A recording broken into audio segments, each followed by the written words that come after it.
We are just about 14 hours out from the most recent full moon in Aquarius.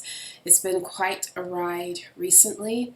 We're going to get into the chart for this full moon, momentarily speaking, as well as take a look a little bit at the new moon in Leo energies. I apologize, I did not do a reading for that. There was just too much going on in my personal life at the time, and we're going to talk about that also because it all can be explained through the transits that we have been going through. So my name is Solara. I am a seer. I am a code keeper. I am a timeline reinstator and a grid restorer. I am a new earth being, and I am the founder of a system that I call TAROTSTROLOGY, and it's where I merge astrology with tarot, numerology, and channeling. And as such, I am not a classically trained astrologer. I don't speak in astrological lingo. I do use the Western or tropical astrological chart. Even if I read it in its Vedic counterpart or in its true astronomical picture, because I look at degrees and I channel, I still will pick up on the same energy. I've tried it before with personal charts and I still pick up on the same storyline. So I'm saying all of this because there are many people who are sticklers and strong believers in doing things a certain way, and that's fine, you know, but please don't try to hold me to your standard. If you don't like the way I do things, there are many other readers and astrologers that you can vibe with, and it's all good, okay? So let's get into this. Okay, oh, before I go any further, I want to say a big thank you because I haven't been online on YouTube since last week. I want to say a big thank you to all of you who showed up and showed out for my online birthday gathering last Sunday, the 3rd. Thank you so much. Thank you for your donations. Thank you for your birthday notes and emails. Thank you for your beautiful comments, especially on my other channel, SOLARAH'S. And thank you to those of you who donated to my day. It really meant a lot. Thank you so much. It was my official birthday wasn't on that day. I decided to celebrate it on the day before because it was a Sunday. And I spent my actual day not very well, which is all good because I had such a good time at my birthday gathering the day before. So I thank you guys. I thank you for being part of my story in transitioning out of my old world reality into my new earth timelines. And indeed, that is really what we have been dealing with in the past month since I've been away. So those of you who've been, hanging with me for a while, you'll know I've been talking about that full moon in Capricorn that occurred on July the 10th. I was talking about it for a few months. And the reason for it was because my guides were very clear. They started talking to me about it months in advance. And as I spoke about in that reading, and I've spoken about it in my, on solar.xyz, where I do all of my writing, on a daily basis, as well as on my other channel, Solar Speaks, I've spoken about how the full moon in Capricorn came to actually disintegrate the grid structures that supported the false matrix cycles that allowed for us to be bonded in trauma and certain looping structures that were designed to keep us trapped and frequentially bound. So the major foundational grids upon which society was built, and I'm talking about the false matrix society that was necessary. The societal structures within the false matrix were built in such a way to make sure that the energy siphoning and harvesting structures and templates would be perpetuated and propagated. Okay, so the main foundation through which the inception of all that training and programming came was through the first institution that we know and call family. And the family structures within the false matrix were purposely created dysfunctionally and in a disorderly and discordant way. And what I mean by that is it doesn't really matter how much you actually experience this within your family system. Some people experience the minimal amount, while others experience the brunt of it. Most of you who fuck with me, it's the brunt of it, right, for you guys. But the fact of the matter is, even those who were happy in the dysfunction, it doesn't mean it wasn't dysfunctional. Okay, so everything was designed to be the inverse of divine order. And it began within the family. It really began to become cemented within the family structure. And so that full moon in Capricorn, it really came to do a number on the ancestral grids that had been built over time from repetition of that behavior, repetition of those behaviors within those groups. And you know, some of you will know some family systems aren't families, they're literal cult systems, okay? And a lot of what was built and nurtured in the false matrix covertly was cultish, okay? So the ancestral grids that promoted the original programming that allowed our society to be built upon templates that enforced siphoning, energy harvesting, you know, all manners of mimicry, destiny swapping, all of these things that we talk about, those original ancestral grids, we've been chipping away at them for about 3 years. And they got to a point through the full moon in Capricorn where they can't support the structures that once upon a time, the structures that allowed these systems of dysfunction to continue to loop and replicate. Those foundational structures, literally the way I've been seeing it in the ethers, it's like disintegrating like sand. So that's been really big. So I want you to think about that. I want you to think about what's been going on for you in the past month and in the world, because it's been a grand time of disintegration and dissolution. There's been a lot of tower moments as a result, because this is what occurs when energetically something that we've built our reality upon, even though it's an invisible structure, is what we've built multiple realities upon. And so the disintegration of those grid structures, those foundational structures, caused a lot of kickback energetically in the material also. So like I said to you before, I haven't been here for a month because things just started to go, a little bit haywire in my personal reality. And a lot of that has to do with that, of course, as well as the work I do. And, I had kick-started and begun group sessions around reclaiming your power from your own family grids. I called it Liberating Legacy. And in the inception of that work, that also upset a lot of my own energetic constructs within, especially my own family templates that had been designed to keep me quiet. And so that caused a lot of havoc, retaliation from those grids, from the simulation, the matrix, because contractually, when you have been deemed by the false matrix, the family that runs its programs, etc., to be kept silenced and disempowered, every time you push past those constructs and rise into your divinity and your truth, the simulation tries to push you back.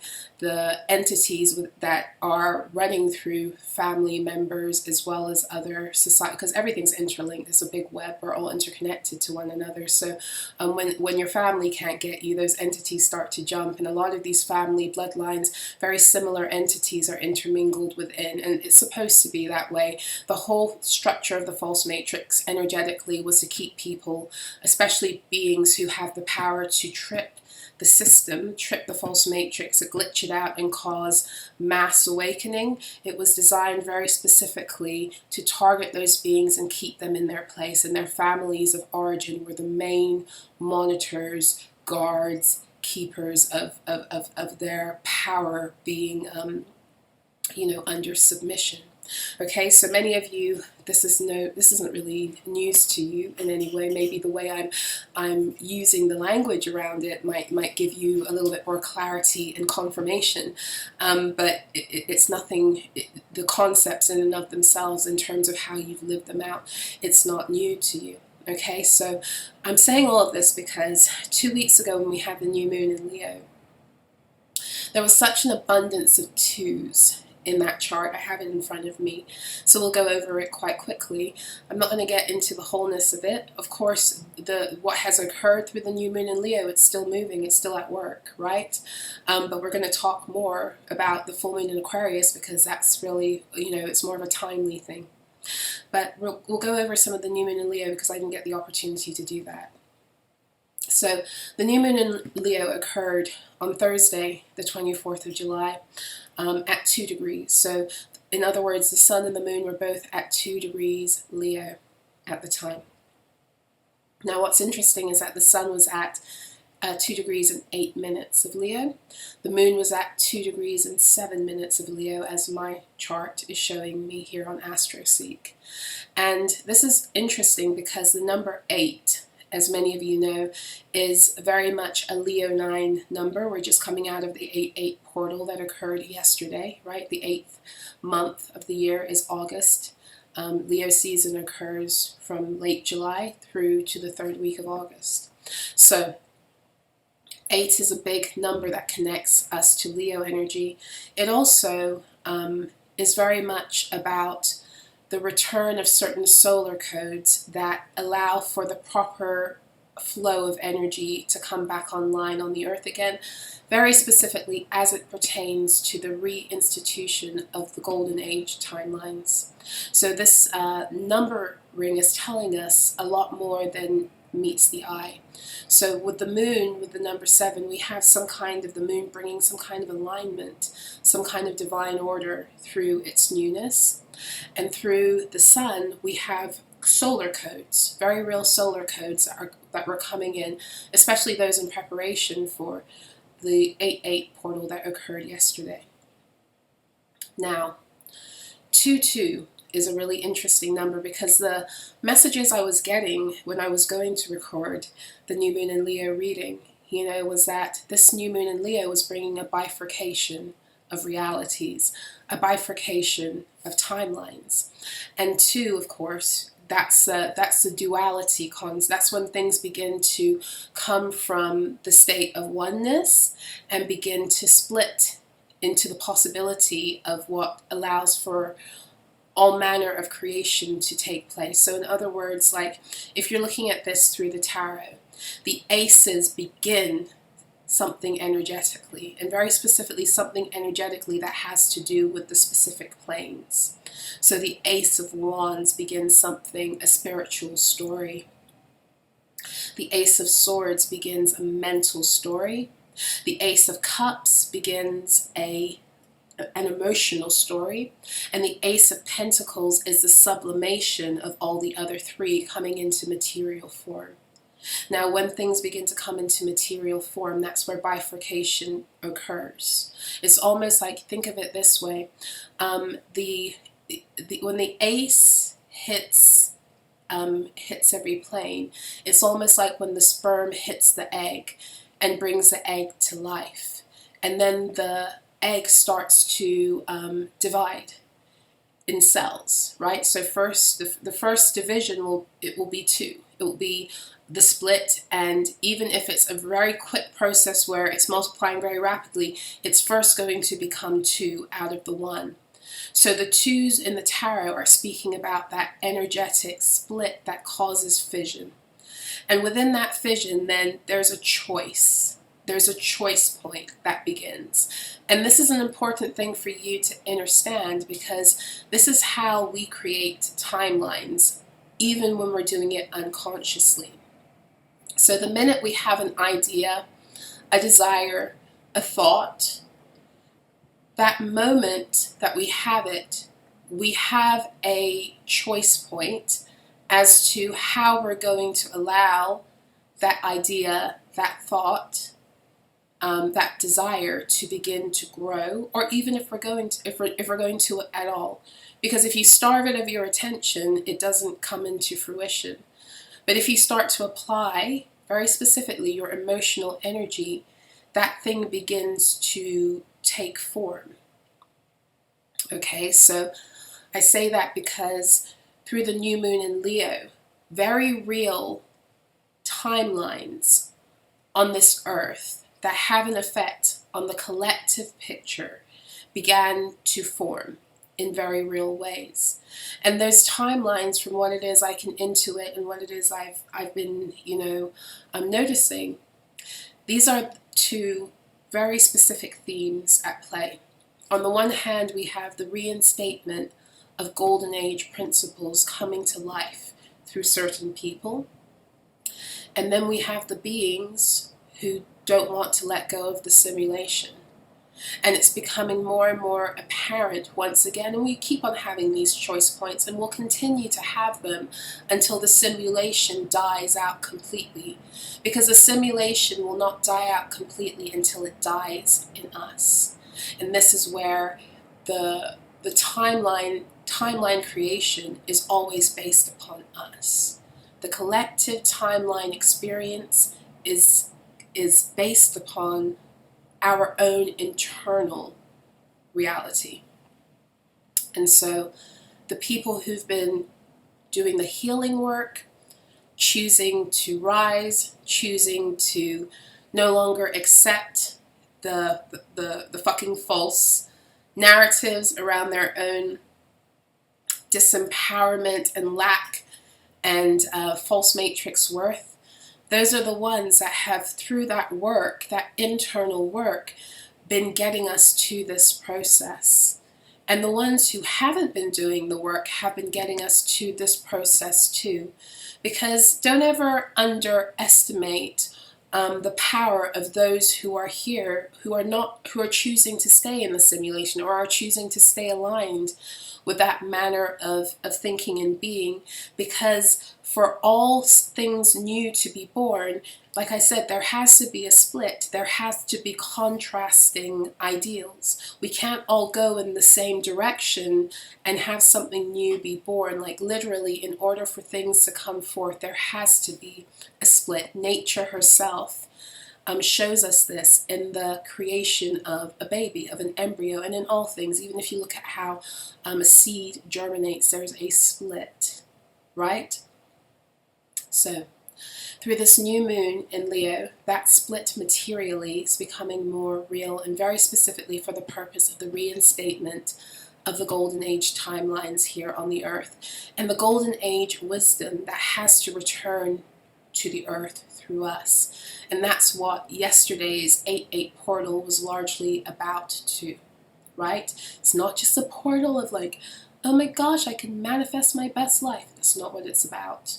What it's ultimately about is getting back your true solar codes to bring back certain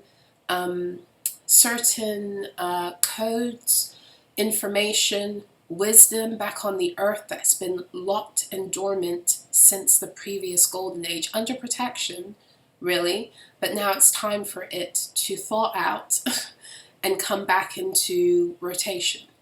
And the coming back into rotation is ultimately what's going to phase out the simulation too. So the new moon in Leo, there was a bifurcation, a strong one in timelines and realities. And you may have noticed this in your own life, in how you relate to people who are no longer of your timeline. There would have been more conflict, less comprehension of one another, less ability to have conflict resolution when it arises, inability to even, like I said, to comprehend, because it's a frequential thing. Like, you can tell somebody something all day long when it makes sense to you, but if they're not on the same frequency as you, you may as well just be speaking to them in a foreign language they don't comprehend, because that's how it is. And we haven't been taught this, but you begin to notice it more and more when you are no longer in a timeline with someone where you are matching frequentially. The timeline itself will start to split, and it will bring conflict where maybe there wasn't conflict before. Everything will be conflicting, and that's okay. It's just an indication that frequencies are no longer in sync. And sometimes with those people, because there's a huge frequential discrepancy that has come through chaos and destruction that has been purposefully allowed to create and birth something new. Sometimes with those people, like, you give a little bit of time and you both stabilize yourself in your own realities, and you come back together and you're on the same wavelength, literally same wavelength. And other times that interruption is because your time with that person is done, and to continue to push past the point of expiration is what actually then begins looping structures, karmic looping structures we call them, and also it causes disharmony on the earth. And this is not what we're here to do. So this is why the false matrix was so hell-bent on having everybody struggle in their relationships and, you know, try harder and do this and go to therapy and all this other shit. And I'm literally not shitting on that stuff. Therapy can be very useful in certain cases within the context of beings knowing who the fuck they are and understanding how frequency and shifts occur. And really, again, like I said, knowing who they are. But for the most part, therapy in the false matrix was designed to keep people looping, ever trying, when really there's nothing to try. Because either you're on the same wavelength and on the same frequency, or you're not. And if you're not on the same wavelength or on the same frequency anymore, it will bring nothing but conflict, chaos, and even if you're able to quieten that, what it then begins to birth is distortion and karmic looping structures that hurts both beings, both parties, whatever. Okay, so this bifurcation of timelines that occurred through the new moon in Leo, 2 weeks after the full moon in Capricorn, it's very, very pertinent why this occurred. It's because after the shaking and the dissolution of those ancestral and family grids, there's another choice point that has to be made. And you may have noticed this in your own reality, or you may have witnessed it in different ways. Beings who have been clinging to one another, who are karmically bound, not frequentially aligned, had an opportunity to make another choice to see the truth. And so people who want to strive in connection, strive to be accepted in a group or by a person, are the ones who are going to continue looping. Because where divine alignment is, there's no striving, there's no struggle, there's just forward movement and momentum, because that's what alignment allows for. And this is what the new moon in Leo was about, and today's full moon in Aquarius is about further illuminating certain things in order to continue to clear the cache, clear the cachet, however you want to see it. And we'll get into that a little bit more. But this is what we've been dealing with in the past 4 weeks. So I want to emphasize again the presence of the number 2, the new moon in Leo. So we had Venus was in Gemini at 22 degrees. And Neptune was in Aries at 2 degrees. And Pluto was in Aquarius at 2 degrees. And the north and the south node were both at their 20 degree mark of Pisces and Virgo respectively. So that's a fuck ton of 2s, right?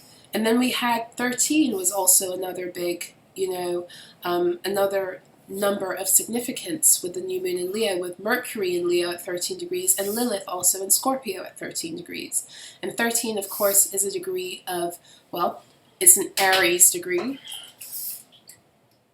Recording? Yeah, it's okay. It's an Aries degree, astrologically speaking. And it's connected to the death card in the tarot. And 13 is also a number of divine feminine completion of cycles. Okay? So another, important number. And then we had Uranus at the 0 degree mark of Gemini. So we have Venus and Uranus in Gemini. Again, I'm not going to go into the full tarot astrology of this, but I do want to talk about the prevalence of 2. And before I move fully into the full moon in Aquarius reading for today, I also want to mention that 22 or 22, the master number 22, it's a Capricorn degree. It's a Capricorn degree. Okay, and it's a degree that speaks about partnerships coming together, or different poles uniting, you could also say. It speaks about 2 things coming together to begin the creation of something, often the creation or the materialization, really, of a timeline, the 22, okay? Another thing of note is that Capricorn is Saturnian in nature. It's ruled by Saturn. So when you get to the 22, it is speaking about the material, the energetics that allow for the materialization of timelines. Okay, let me switch over to today's chart.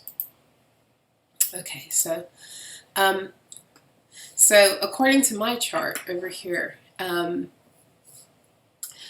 the sun was at 16 degrees and 59 minutes today when the moon became full, also at 16 degrees and 59 minutes. So they're back on track in terms of minutes for the full moon.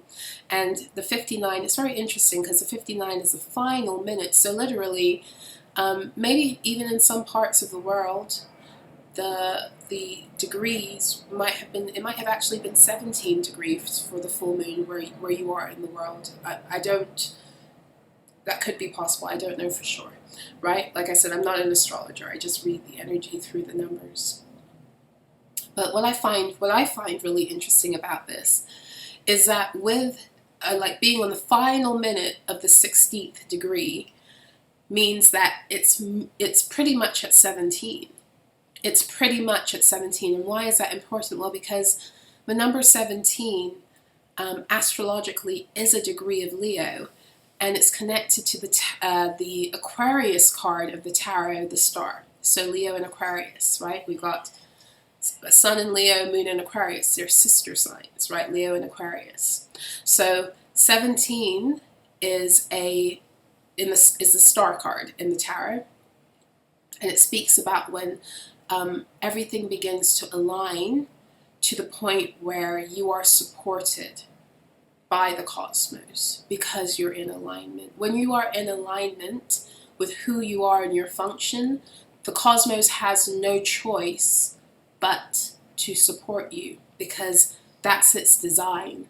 The only time the cosmos can go against you is if in some way you're going against yourself or your system has been programmed into self-destruct mode and you're unconscious of it, which is what was happening to the majority of us in the false matrix. It's not that we desired self-destruction, it's that we forgot who we were because that was the design of being here. And in forgetting who we were, we allowed for our energy fields and our energy systems to be programmed by rogue wizards whose main objective was to siphon us, right? And to keep us in a low frequency in order that the planet could remain under their control and their low frequency beings. So let's talk about this 1616 that we've got going on. And in this chart for today's full moon in Aquarius, the abundance of 1. Okay, so we have Mars in Libra at 1 degree, Saturn in Aries at 1 degree, Uranus in Gemini at 1 degree, and then we've got Neptune in Aries at 1 degree, and you know, Venus is in Cancer at 10 degrees, 10, and then we have the nodes at 19, which when you break that down, because 9 numerologically does act like a 0 in its function, so 1 plus 9 breaks down to 10, which is a 1, right? So everything in this chart is 1s except for the 1616 And Mercury and Jupiter and Pluto are kind of rogue. But not really, because Mercury and Jupiter, the degrees break down to 4. 4 degrees Leo, Mercury, and 13 degrees Cancer, Jupiter. Also meaning that Jupiter is conjuncting the fixed star of Sirius through this full moon in Aquarius. And Venus is on her way to coming into conjunction with Sirius too. And we probably have a Venus-Jupiter conjunction coming up in the next couple of days also, probably right around the time, I'm guessing by looking at the chart, right around the time that Mercury stations to go direct. So there's a lot that is coming into play right now to bring favor, to bring fortune, to bring forth what is needed for those beings who are in alignment with their golden age truth and timelines. And that's what the craziness of the past couple of weeks has been about, helping many of you through the chaos. The chaos is there for you to awaken to what is actually going on, what needs to go. You can see how things are moving better when you can see their parts. It's easier to see how something is functioning when you can see every part that's contributing to its function. And the chaos that has entered, the destruction, the decimation that has occurred, has been to break things apart so it can be seen more clearly, if that makes sense.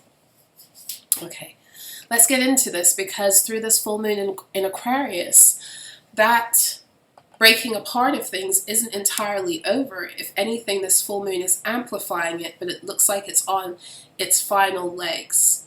And I say that because it's happening at the 16-degree mark, but the 59th minute. Now, what do I mean by that? 16 is an astrological degree of Cancer, as is 4, and we'll get into that for Mercury very shortly also. So 4, 16, 28, all astrological degrees of Cancer.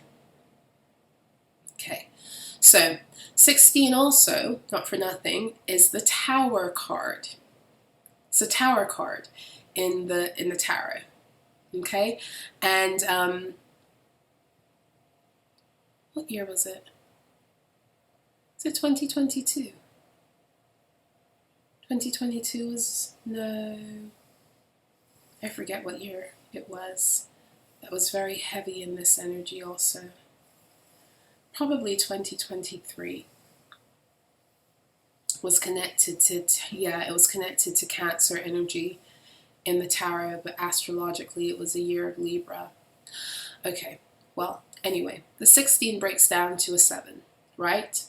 And again, 7, 7, this is about divine order.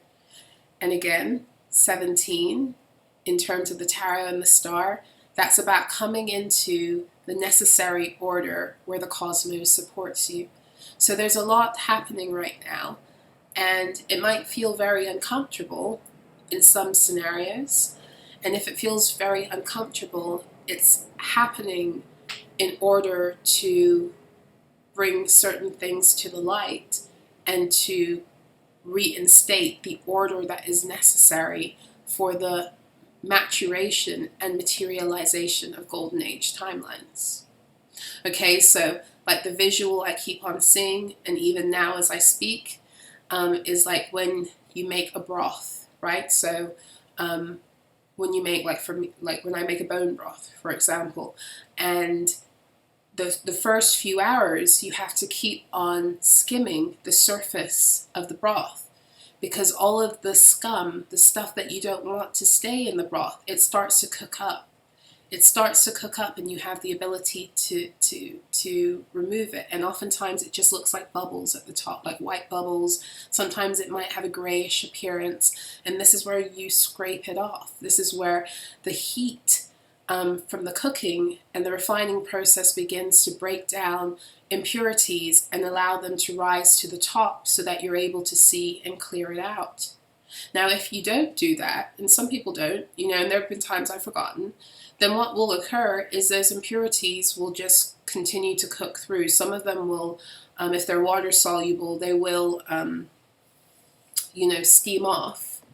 But a lot of the time, if you don't do it within those first few hours, then you just reintroduce it into the broth.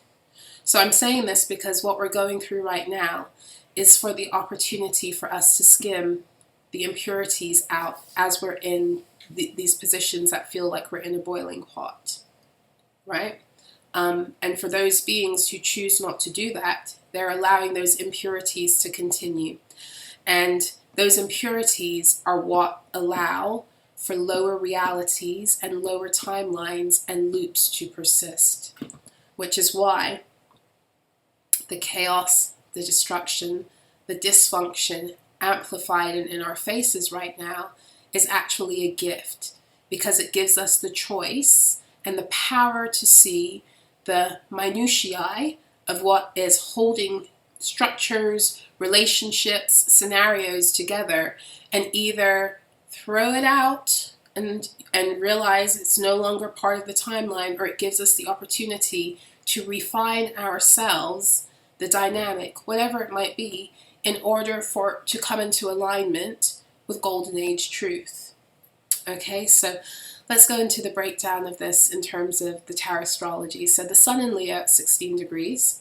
So that would be the Sun card, and it would be the Sun card times 2, because the Sun card in the Tarot is the card of Leo also. So it would be the Sun, the Strength card, the Sun again, and the 16-degree mark is the Six of Wands, right? So when we enter into the second decan of Leo, you might oftentimes feel the energy begin to shift into something a little bit lighter, and you enter into the second decan of Leo around the 1st of August, right? So think back to, what was going on for you last Friday. You might have noticed a notable shift in energy, okay? So when we enter into the second decan of Leo, that 10 to 19 degree mark of Leo, we are dealing with the Six of Wands, where the energy shifts. We're able to see ourselves more clearly, embrace our beauty, our power more clearly, and also for many of you, like the Six of Wands can also be a time of victory. Of feeling victory, of feeling victorious, or being able to better tune into stories around victory and your timelines of victory.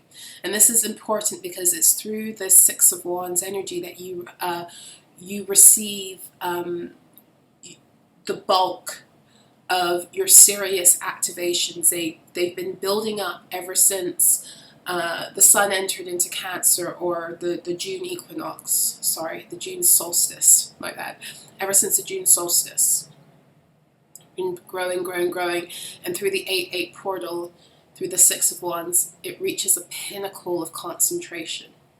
Okay? So, Sun in Leo at 16 degrees. Let's talk about this.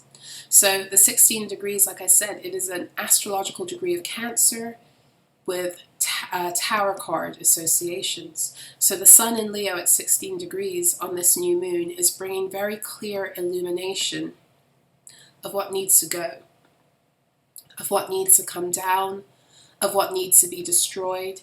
And here's the thing, if you don't do it yourself, it will be done for you, whether now or at a later date. It's bringing full illumination so that you don't have to deal with tower moments that occur later on that are harder to come back from, or tower moments because you're in another looping structure. Okay, so, and this is important because you're dealing with Cancer energy, so the decisions that you're making right now are forming new foundations. So the old world foundations have been disintegrating. That's the word I want to keep using because I keep on seeing it like sand. Disintegrating. And now the way that you engage with yourself is going to decide what the new foundation is that you're building in your reality, and the foundation will be what allow for certain cycles and timelines to come into play. Timelines, cycles must always remain true to their energetic foundation. So whatever you're creating energetically right now, foundationally speaking, it's going to be the theme that you keep on producing timelines from until you're able to clear or create a new foundation or grow upon that foundation, because these are the timelines that are your truth.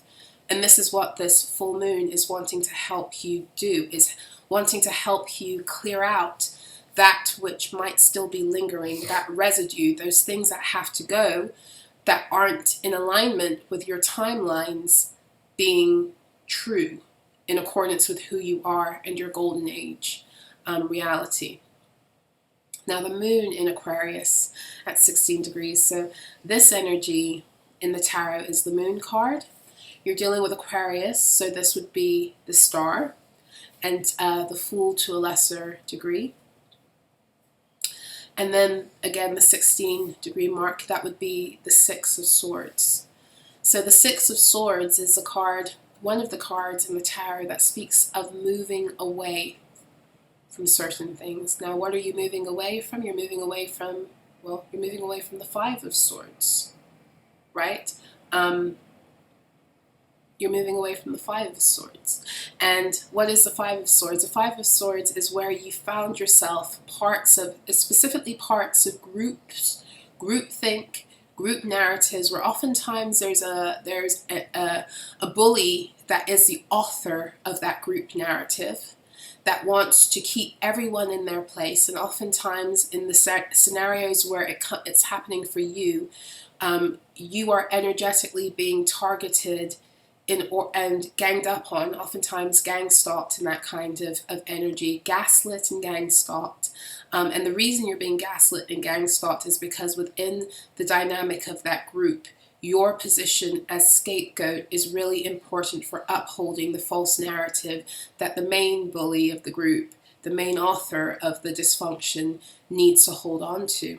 And this occurs, what does this sound like? It sounds like fucked up family structures, right?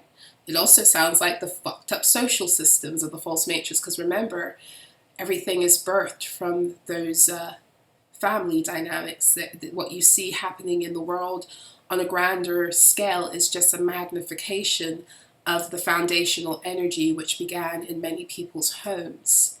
And so there's a lot of that that's being highlighted and illuminated right now, you know, and I spend a lot of time on threads. I might not post that much, but I spend a lot of time. Like I enjoy reading and engaging with other people's threads. And what I've noticed in the past, you know, couple of weeks, especially the past week or so, but I want to say there was definitely an uptick since the new moon in Leo, is a lot of conversation around narcissism and narcissistic dynamics. And you know, it's good. These things need to be brought to the light, but they need to be brought into the light for the purpose of truth.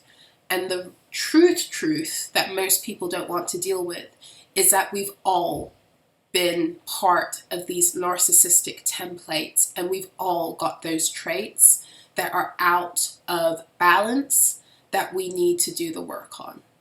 That's the truth. Because it doesn't take just one being to promote that energy. It takes the back and forth of that energy. And it's not always the narcissist victim template that plays out. People switch roles all the time. And that's the truth.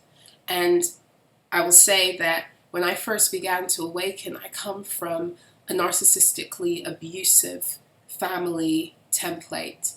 And I remember back in 2020 when I really began to wake up to this, and I started getting involved in a lot of the conversation with my siblings about parents and about this one's the covert narcissist and that one's the overt, and I found myself getting lost in it. And my guidance, my internal guidance, was step away from it and get away from them and stop talking about it.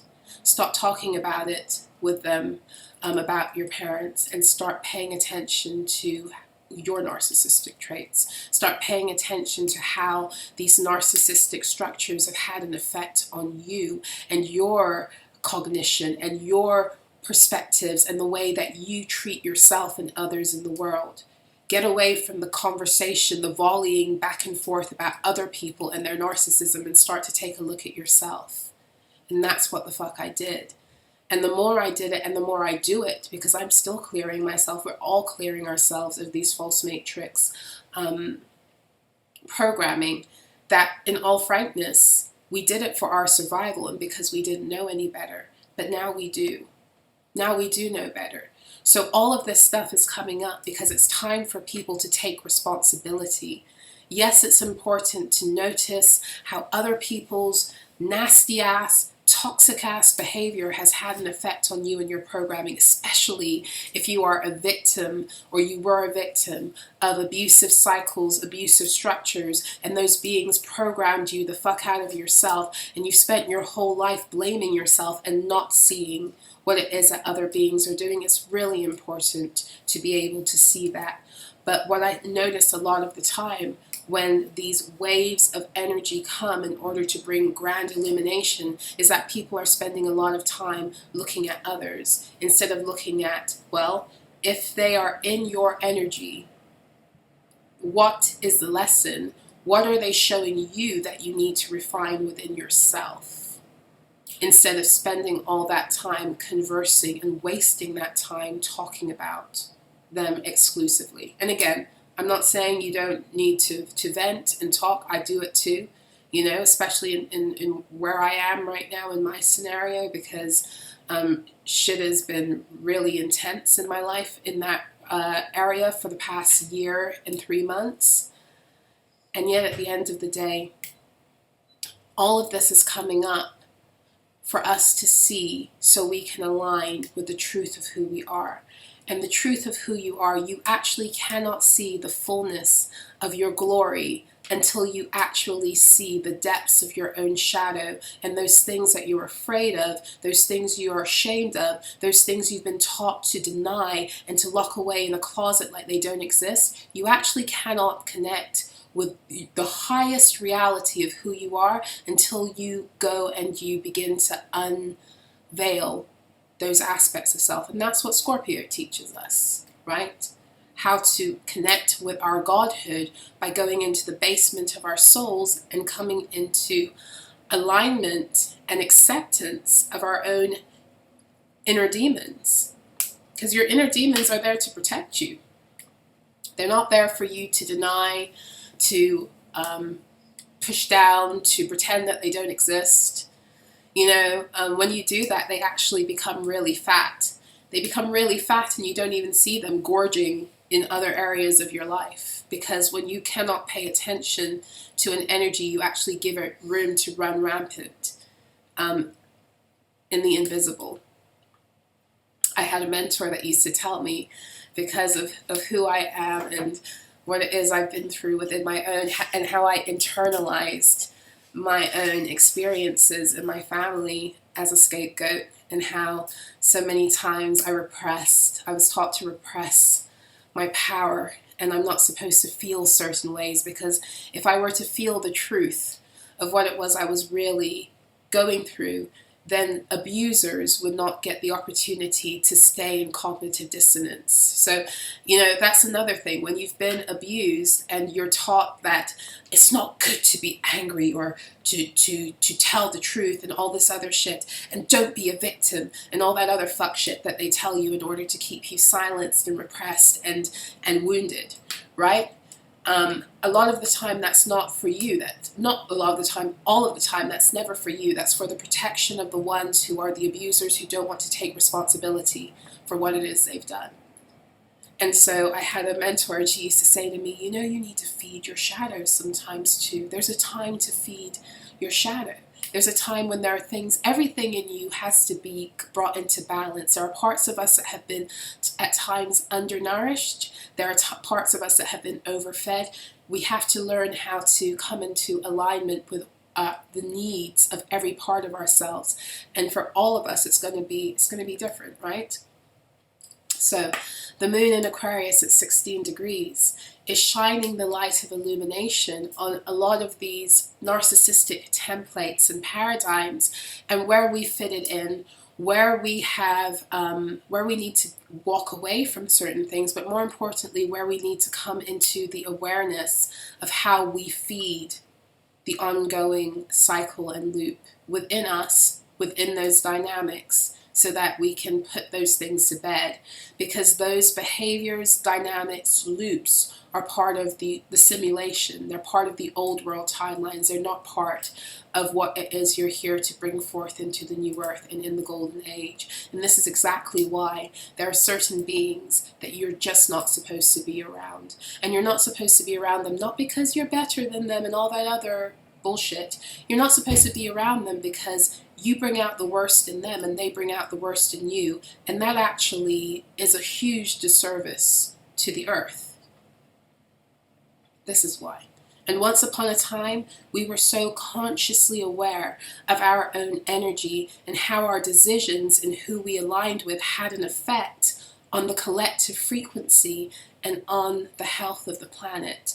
And we're learning again how to come back into alignment with that remembrance, especially through this full moon. Now, again, it's the moon of Aquarius, it's the moon of this age. So the intensity of this moon might be even greater. And I will always say, whenever you have the moon occurring in the Leo, when the sun is in Leo, it can have very powerful eclipse-like effects. Mercury in Leo at 4 degrees, still in retrograde.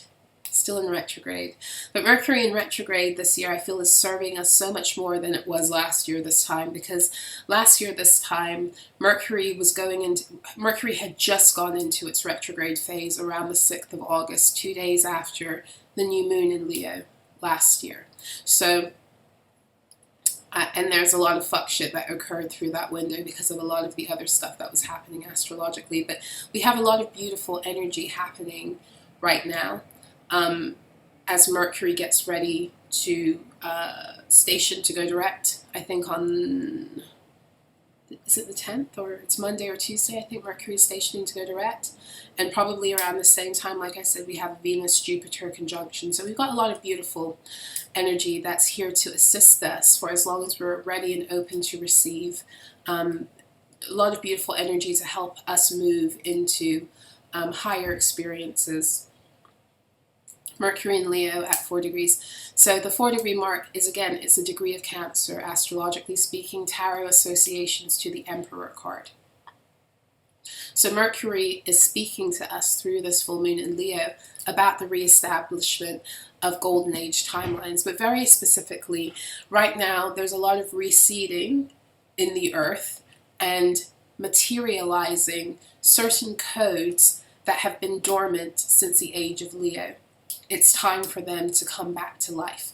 It's time for them to come back into remembrance within us and within the earth. And this is what Mercury is speaking of also. And I do believe that when Mercury stations to go direct and we have that Venus and Jupiter in Cancer conjunction, it's almost going to be like a chef's kiss of like some kind of cohesion of something that is being undone or activated or burgeoning again in the grids, right? And a lot of this is to do with the transfer of power that has already occurred energetically, the transfer of wealth that has already happened energetically for those beings who are actually the guardians of the earth and are here to oversee the resources and to be stewards of it, because they actually are beings of high integrity who are not ruled by ego, but are plugged into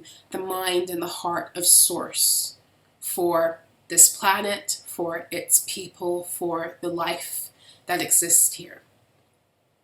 So Mercury, I feel, is speaking to that exchange that, like I said, has already occurred energetically. And in many ways, when around, I think, the 24th of August, I want to say, or maybe no, around the 22nd of August, I think, is when we will have the sun entering into 29 degrees of the closing degree of Leo, which of course is a fixed star of Regulus.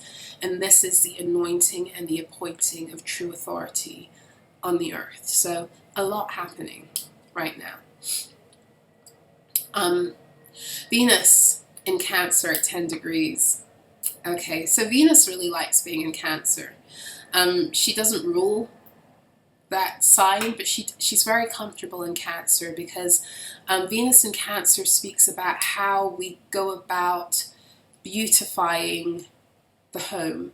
And when I say the home, I'm not talking about the physical structure you live in. I'm talking about your energy field, your energy body, how you readorn yourself with everything that brings beauty and value to you and to the earth. And I really do feel like I was saying with this Venus and Jupiter conjunction in Cancer with Mercury going direct, I do feel like a lot of the inherent beauty, luxury, wealth, creativity that many of you have been siphoned for, a lot of it will be coming back into activation through this, keep on showing me a chef's kiss, like a chef's kiss moment, you know? So Venus in Cancer, Venus is the Empress, Cancer is the Chariot, okay? So what is being born in the light body through this full moon in Leo? And the 10-degree mark, well, it's something new. It's something completely new. It's binary code. It's the code of creation. Okay, so 10 is an astrological degree of Capricorn again, and connects us to the Wheel of Fortune card in the tarot. Okay, so a lot of Venus is bringing in a lot of shifting into the new, in accordance with, again, your ability to rise into your truth, into your beauty, and to remember who you are, and also to remember your own technologies, your own, we call them gifts, but really they're fucking technologies. How you're able to utilize your cosmological wisdom, your energy field to pull things into the earth, whether they be ideas or functions or codes, it doesn't matter. There's a lot of remembrance that is coming through about that this Leo season. And Venus is like, I don't even want to say she's calibrating your energy field, she's adorning it. She's readorning it with what has been stripped from you, especially in many cases, what has been stripped from you by other beings through the energy harvesting, destiny swapping, soul mimicry, fuckery that was at the crux of keeping the false matrix alive. Okay, Mars has just moved out of Virgo. Is it in Virgo, really? It's in Libra now, at 1 degree. So Mars is here fighting for some kind of justice, some kind of balance, but really Mars is also fighting for the return of beauty, because that's what Libra is about. Libra is a Venusian planet. And, you know, 2211 on my clock as I say this, Venus expressing herself through Libra, the sign on the zodiac wheel that denotes justice, which, you know, many people get into a tizzy about this word as if justice means vengeance. It doesn't. It's not even a synonym for vengeance. It's just the programming in the false matrix that has people in fear states around that word justice. Justice is beauty. Justice is harmony. Justice is the reinstatement of things flowing the way they're supposed to be. And justice hurts only when you're sorely out of order and you're consciously and conscientiously trying to keep disorder because it benefits you in some way. Then justice hurts. But other than that, justice, even with that being said, justice is the reinstatement of beauty. It's the reinstatement of love principles. It's the reinstatement of harmony, seasons, cycles, and all the beauty of the divine feminine principles that allow for flourishing, growth, and infinite possibilities. That's what justice is. And this is what Mars is beginning to move through and ultimately to take a stand for.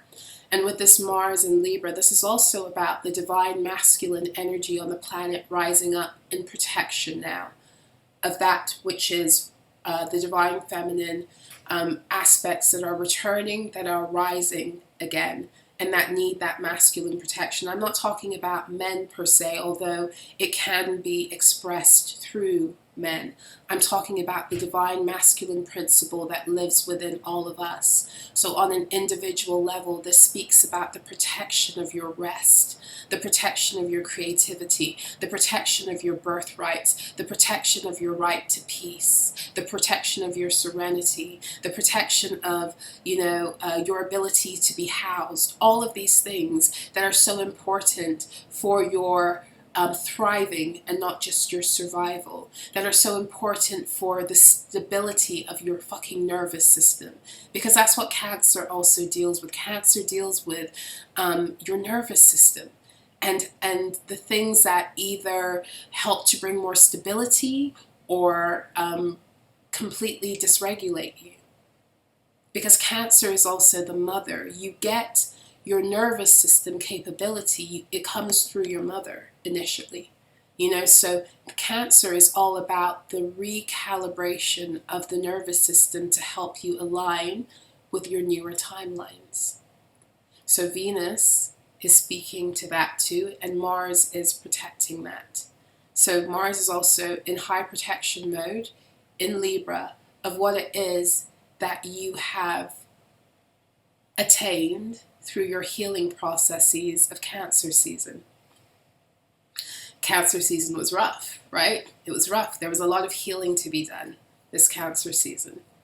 Jupiter in Cancer right now, pretty much in conjunction with the fixed star of Sirius. This is like a window of vast opportunity if you are aligned and open to receive. Jupiter is pouring out what is necessary for you to be fully activated in your energetic power again.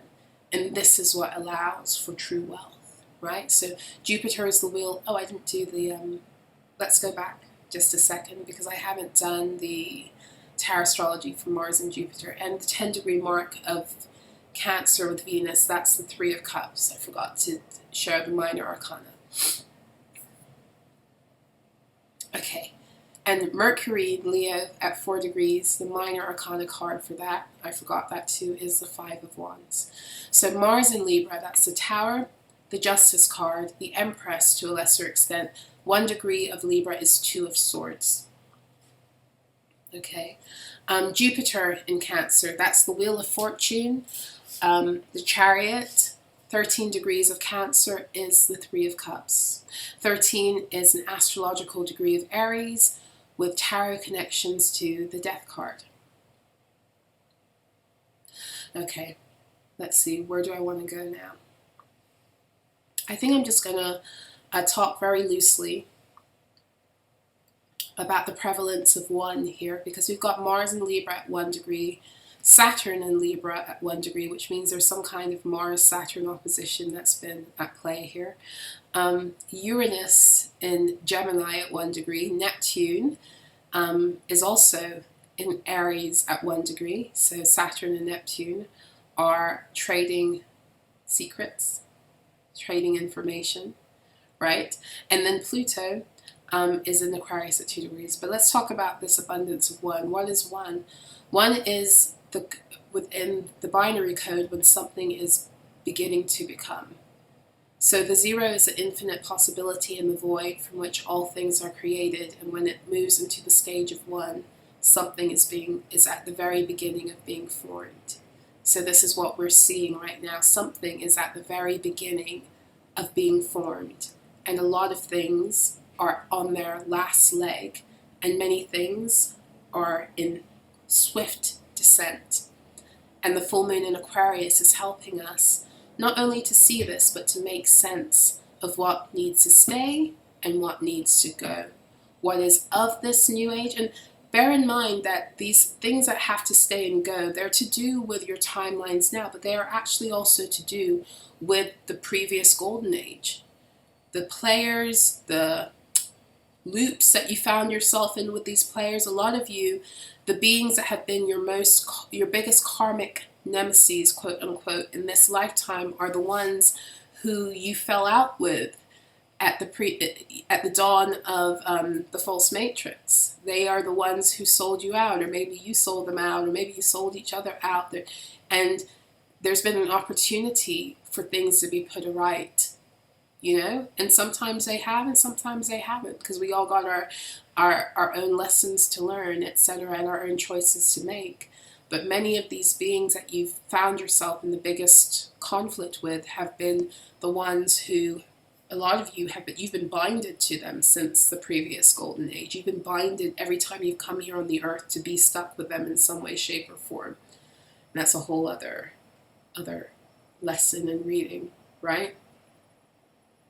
So, the one is about something new coming forth. There's a new burgeoning that is occurring. Now, to close this off, the nodes, North and South node, are at the 19-degree mark. North node is at 19 degrees Pisces. South node is at 19 degrees Virgo. So they've officially moved out of the third decan and into the second. So no more 10 of Cups and 10 of Pentacles. We're now in 9 of Cups and 9 of Pentacles territory. We're now in the energy as the North node moves to the 10-degree mark. As both nodes move rather to the 10-degree mark, we're really in the meat of self-liberation, right? Because that's what nines denote. And we're in a number 9 year. So right now, the nodes being in the second decan and being in the tarot cards of the 9 of Cups and the 9 of Pentacles, that 9 is aligning with the numerological year we're in, which is 9. And not for nothing, this happened today on the 9th. And the time I have for when it occurred in GMT was 7:54, and 5 and 4 is 9. So not only are we at the end of something, but this is really speaking about the liberation, the liberating of self. And when I'm talking about self, I'm talking about the liberating of your energy field from everything that has been attached to it, and from how the false matrix had taken it over with its entities, its implants, its fake contracts, its programming, the beings enforcing that and all of that.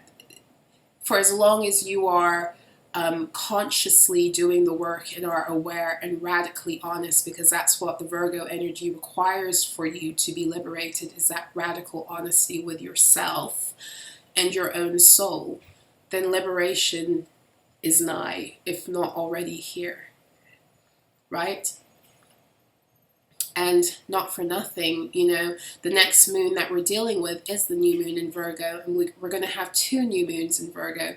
We're going to have the new moon in Virgo occurring probably around the 23rd, I want to say, of August, and that will be at 0 degrees, and then we'll have a second new moon occurring probably around the 21st or 22nd of September, and that will be at 29 degrees Virgo. So we've got new moons in Virgo, bookending Virgo season in a number 9 year.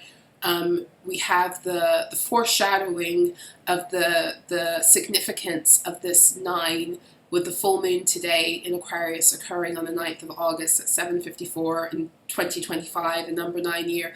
All of this is telling us what we're getting ready to go into. Virgo season is going to be one of the most significant seasons of the year. It is every year. It is every year, to be completely honest, but this year specifically. And even if you look at how the sun transits astronomically, the zodiac wheel, if you're looking at how the sun actually transits through every sign, it's not clear like a little 360-degree little cookie that is divided by 30 degrees. That's actually not how it works. It works more like your personal chart, where sometimes you know, your houses are 30 degrees, sometimes they're 20, sometimes they're 40 or 50 degrees. That's how the zodiac wheel works also. So I say this because the sun spends the longest amount of time in Virgo out of any sign every year. It spends a month and a half, sometimes up to 2 months, transiting Virgo, because Virgo is one of the most important signs for our self-alchemy, especially as it applies to our ability to self-actualize here on the planet.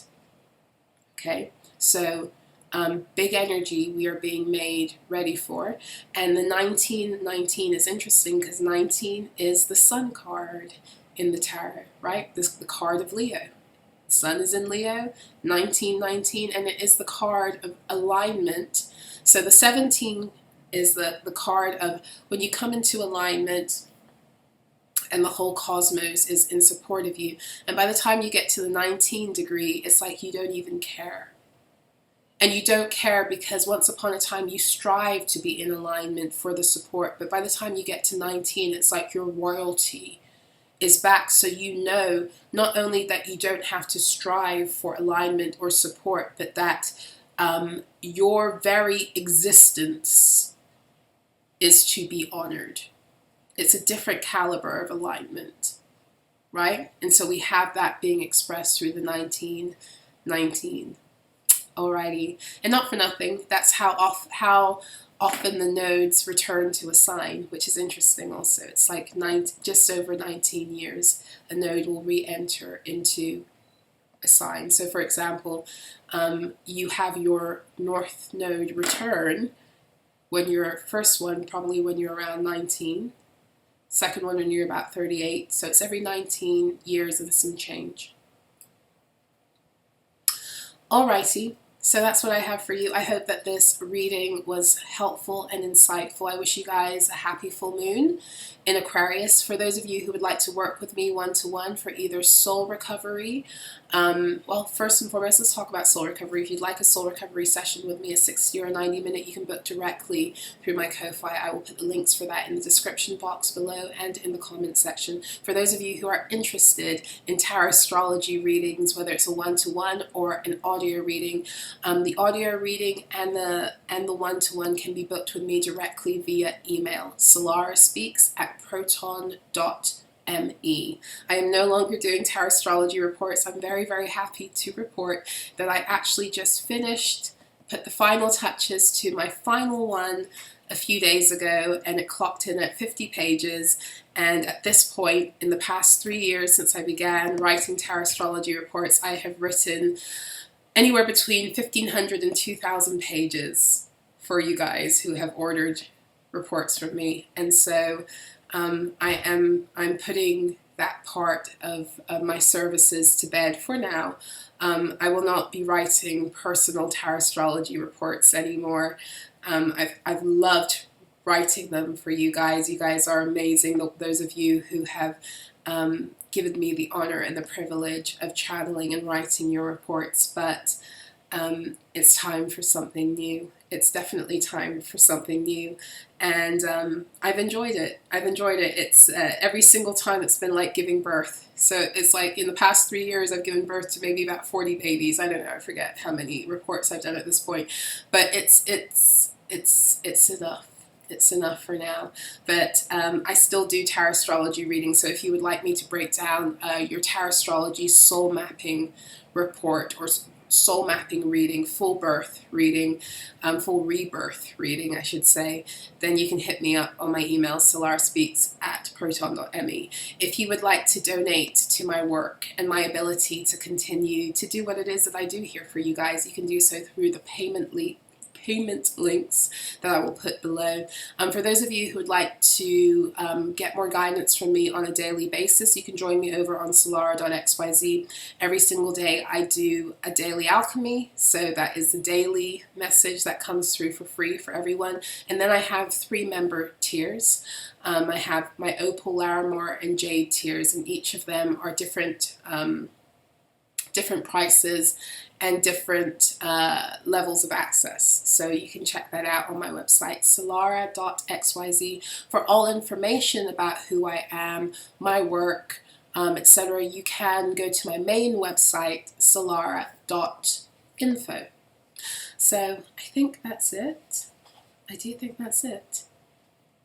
I'm thinking, is there anything else? Yeah, my decrees. If you are needing help with certain activations, with certain clearings. Check out my menu of decrees in my Ko-Fi shop. I have spent a year giving them away for free. I am now no longer doing that. I hope those of you who have been in tough financial situations have benefited from me doing that, but it's time for me now to rise into the truth and the fullness of my value also. And they're still priced at, you know, the price of a cup of coffee for most of them, which is way below their value, because my decrees have the ability to shift you into whole new realities and timelines. There's no price that can be put on work like that, but still. I have tried to make it priced in such a way that is fair. So you can find my decrees on my Ko-Fi shop. And I will see you again for the first new moon in Virgo of the season. And before then, I will see you on my other channel, Solara Speaks. And for those of you who hang with me on solara.xyz, I will see you shortly. Until then, be well.